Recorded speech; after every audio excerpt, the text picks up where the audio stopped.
Home, fact check, Ivanka Trump. We spend less than any developed country on children between 0 and 5 years. Credits Alex WongStaffGetty. Images claim Ivanka Trump. We spend less than any developed country on children between 0 to 5 years. Rating true. Ivanka Trump says the U.S. spends less than any developed country on children. She's right. Ivanka Trump, the first daughter, offered some unusual observations for someone of her exalted station. Ivanka, who appears to hold considerable influence with her father, President Donald Trump, recently spoke to Fox News' noted commentator, Tucker Carlson, about taxes. Specifically, she addressed tax reform. While urging that it be done quickly and properly, Ivanka Trump spoke of her father's tax reform plan in terms most people would expect from Hillary Clinton than from many Trump family members. Her father's tax plan might target lowering taxes to offer incentives for businesses to grow, but Ivanka spoke in more liberal terms about taxes than Hillary Clinton. It was positively straight out of the Bernie Sanders playbook. The president's daughter and trusted advisor claimed that the United States spends less than any developed country on children between 0 and 5 years of age. Evidence suggests that the claim is correct. In fact, even if Ivanka's more ambitious program were to pass, it still would not match the most generous industrialized countries' child care contributions. That's odd, but it's worth investigating. At first glance, compared to the wide-ranging social programs in many European countries, in Canada or Japan or even some developing countries, parents, often mothers, don't get much in the way of government support to raise their preschool-aged children. Many would say the same about U.S. spending on healthcare. American individuals pay far more for medical care, especially when they don't have insurance, than many of their developing and developed country counterparts. But the U.S. government spends more taxpayer money on healthcare than most other countries. All the rich countries subsidize children. Many developed countries offer tax advantages to parents. In France, there is free or highly affordable child care for children, starting as early as 9 months of age. There are rules and higher earners pay more, but by and large, it's one of the best benefits for parents. Such a system allows both parents to keep working without having to worry about the huge burden of paying for daycare, something only the rich can truly afford in the United States. Then there are more direct tax credits and tax deductions.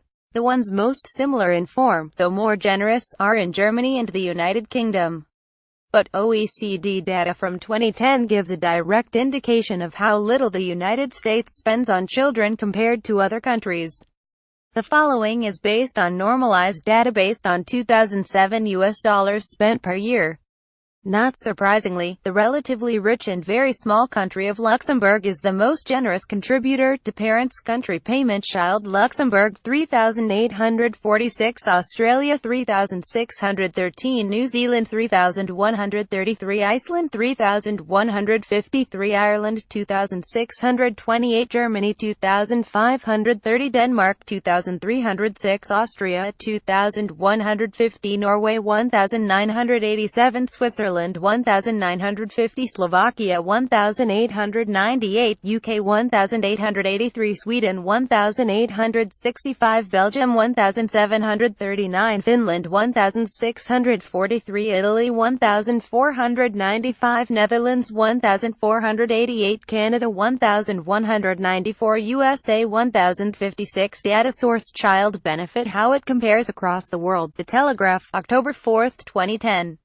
The costs of getting even basic treatments in the United States are sometimes 3, 4, or even 8 times as much as those of other advanced countries.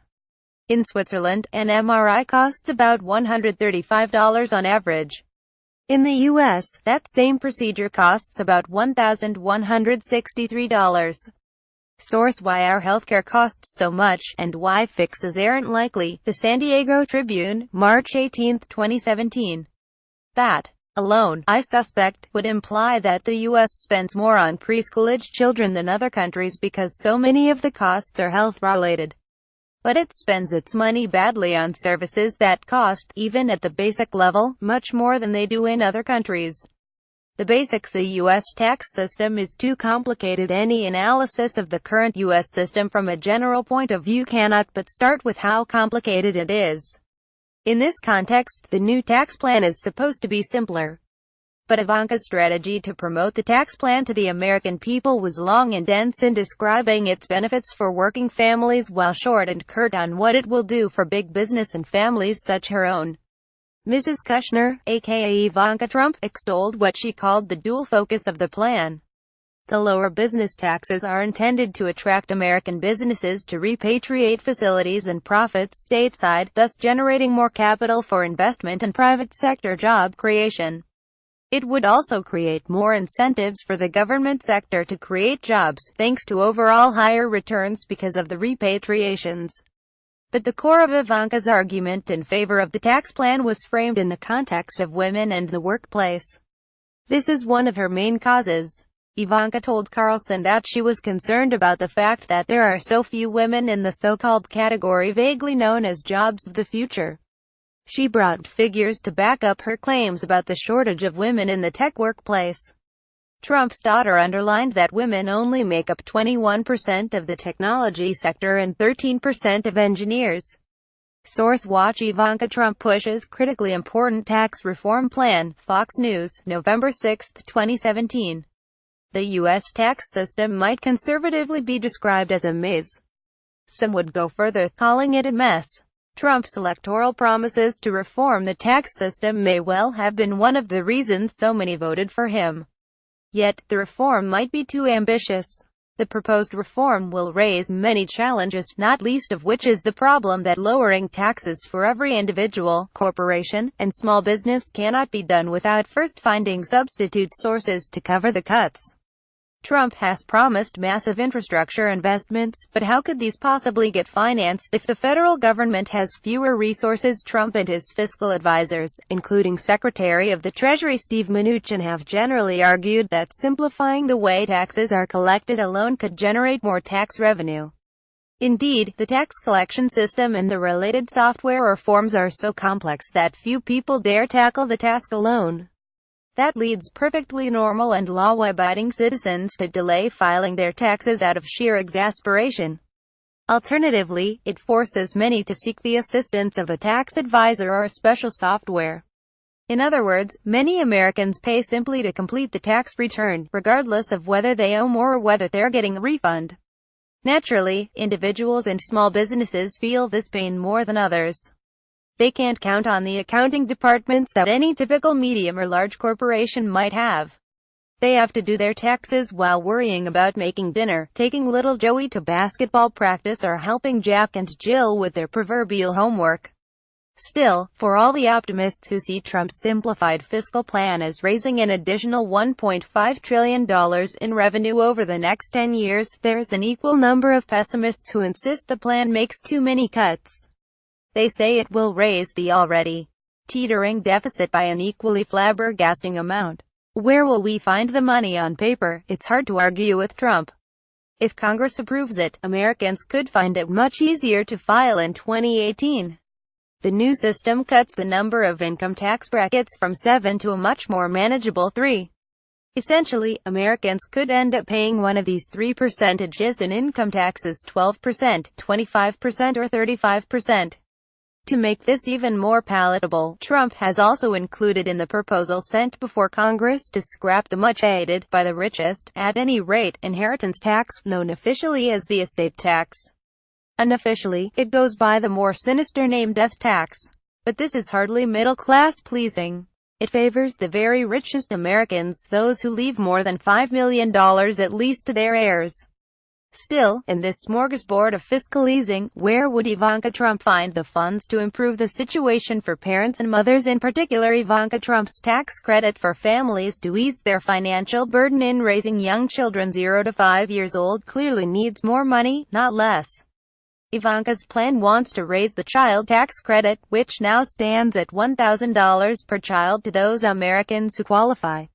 Even this credit is rather new. With bipartisan support, it passed in 1997. Source: Ivanka Trump is spearheading an expansion of tax relief for parents, and the GOP is fighting her. Business Insider, November 2, 2017. The Republicans have not supported Ivanka's ambitious plans. The president's daughter first advanced a tax credit program to benefit low-income families. But she has changed her position, perhaps realizing that low-income people don't need tax-deductible costs. They need more direct financial assistance. Tax deductions are the kinds of benefits that richer or higher middle-class Americans are after. For poorer Americans, tax deductions do little or nothing. They need more direct access to funds. Still, the House, thanks to the efforts of Republican Senators Marco Rubio and Mike Lee, would agree to raise the current $1,000 child credit to $1,600. But Rubio and Ivanka want more. They see anything less than $2,000 as pointless. They also insist that families too poor to pay income taxes receive the $2,000 credit as a refund. There's little to argue that these families would be the ones to benefit the most. Ironically, the kind of child credit that Ivanka would like puts her at odds with her father's fiscal reform. Critics of Trump's plans, even as they might welcome the simplification in filing taxes, say the plan benefits rich families most. After all, a reduction in taxes for the richest Americans could imply millions, if not billions, in a few cases, of taxes pocketed. For lower-income Americans, even a 10%, 20% reduction in their tax burden would still amount to small gains. Some might point out that the current 35% corporate tax rate is among the highest in the industrialized world. But companies often claim major deductions for their investment in such things as depreciation of equipment, for example. Regardless, the claim that the United States spends less than most developed countries on children between the ages of 0 and 5 is generally correct.